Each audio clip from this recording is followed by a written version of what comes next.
by GK.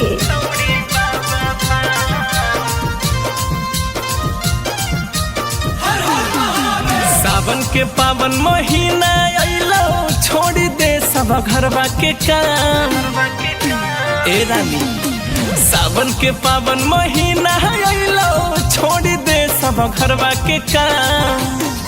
अगे कावर सजा ले जलवा उठा ले चल चल चल चल गे छौड़ी बाबा धाम।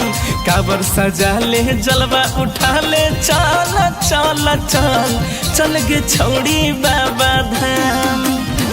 हाथी ना घोड़ा ना कोनो सवारी, हाथी ना घोड़ा ना कोनो सवारी, पैदल ही अइबो तोर दुआरी। हे भोले बाबा पैदल ही अइबो तोर दुआरी।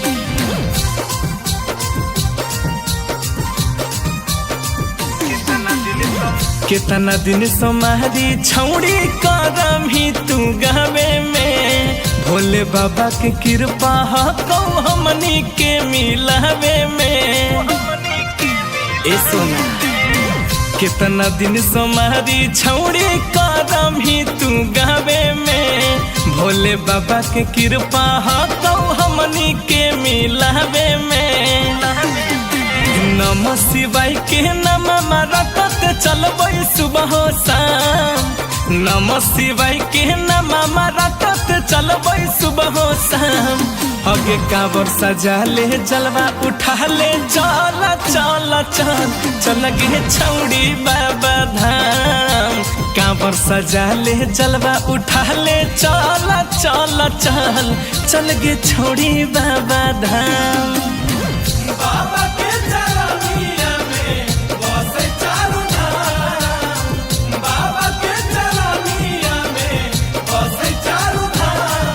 चल चल ढारे बनी जइतो बिगड़ल काम।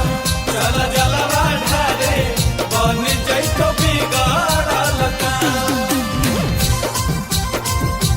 चल गे छौड़ी बाबा करबै जल ढारी चल के पहिले सोमारी।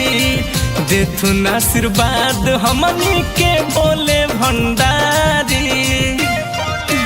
ए जा करबै जल ढारी चल के पहिले सोमारी। देथुन आशीर्वाद हमनी के बोले भंडारी। परनो बिहारी गौरव सोनू करतो गाड़ी इंतजाम। परनो बिहारी साजन गोविंद करतो गाड़ी इंतजाम। अगे कावर सजा ले जलवा उठा ले चल चल चल चल गे छौड़ी बाबा धाम।